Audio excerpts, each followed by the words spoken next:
Hello everyone, आप सभी का आपके अपने चैनल सारास ट्यूटोरियल पे बहुत बहुत स्वागत है। आज मैं क्लास 9 के बच्चों के लिए क्वेश्चन आंसर लेकर के आई हूँ। ये हमारा advent of the Europeans into India का क्वेश्चन आंसर है और इससे रिलेटेड ये थर्ड वीडियो है हमारा। ठीक है, आपको लिंक में सारे वीडियोस का डिस्क्रिप्शन में दे दूँगी। अगर आपने उन वीडियोज़ को नहीं देखा है तो प्लीज़ देखिए, आप लोगों को क्वेश्चन आंसर्स लिखने में बहुत हेल्प मिलेगी। ठीक है, और साथ ही प्लीज़ चैनल को लाइक शेयर एंड सब्सक्राइब ज़रूर कीजिए। यहाँ पे देखिए क्वेश्चन नंबर 6 है हमारा, mention 4 administrative changes brought through the Government of India Act. Okay, so इसका आंसर है following the Sepoy Mutiny, the British government passed an act named the Government of the India Act 1858. The administrative changes brought through this act were first is change of authority. By the introduction of the new act, the administration of India passed on from the England East India Company to the British Crown, that is, then British Parliament.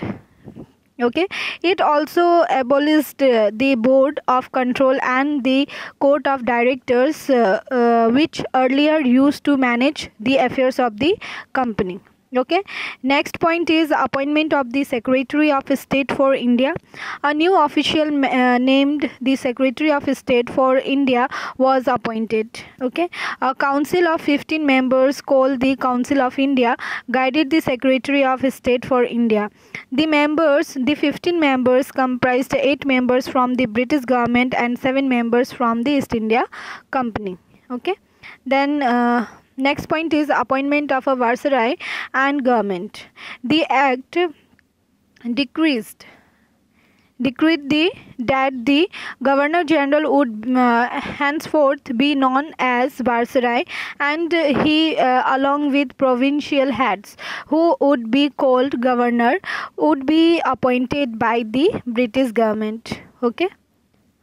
The next point, control of company army. The act brought the company army under direct control of the British government. Okay, then next point, role of secretary.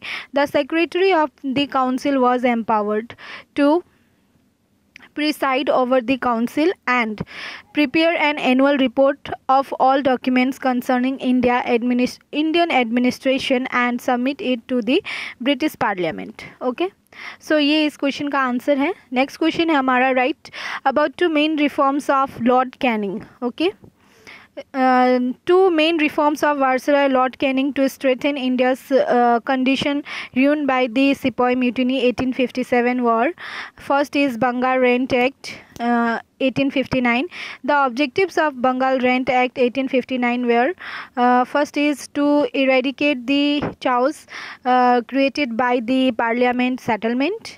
Then second one is to bestow the tenants' right over their lands. Okay, then third one is to protect the indigo farmers from the influence of indigo merchants. Then point number 2, improvement in education system. For the improvement in education system in India, Lord Canning executed Wood's dispatch and inaugurated an education department in each state presided by a secretary. ये अच्छा उनका एक अच्छा change था, improvement in education system Lord Canning के द्वारा। ठीक है, इसके बाद आता है हमारा question number 8, which is right to merits and to demerits of the Indian Council Act. इसका आंसर होगा 2 merits of the Indian Council Act were, first is central administration. The act directed of formation of legislative assemblies, councils at the center and states, distributing powers between central and state legislative assemblies based on the principle of decentralization of power.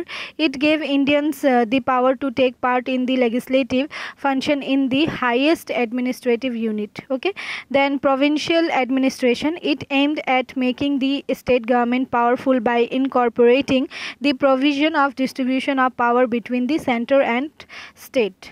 2 demerits of the Indian Council Act were central administration. The representatives may not be considered as the representatives of the Indians in its true sense because they were representatives of high origin and allied landlords. Okay, then provincial administration, it provides some legal powers to the newly formed provincial legislative council, but this power was just limited.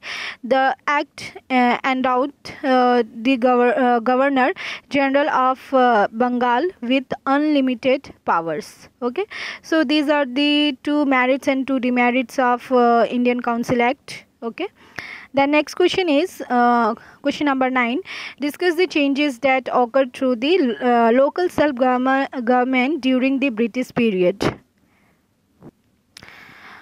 Answer is the changes that occurred through the local self-government during the British period were first is it paved the way for local self-government in India.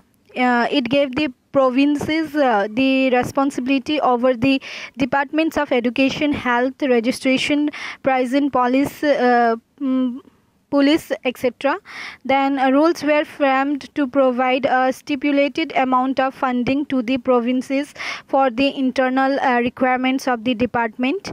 Then the provincial government had to make a fund through taxes imposed locally. Okay, so इस video में मैं आप लोगों को question number 9 तक का ही answer दूंगी. Rest of the questions का आंसर आपको नेक्स्ट वीडियो में मिलेगा. ठीक है, और अगर आप लोग चाहते हो कि मैं टेलीग्राम चैनल ओपन करूं, टेलीग्राम पे आप लोगों को नोट्स प्रोवाइड करूं, तो प्लीज़ कमेंट सेक्शन में कमेंट करना और चैनल को प्लीज़ सपोर्ट कीजिए. तब तक के लिए बाय, टेक केयर.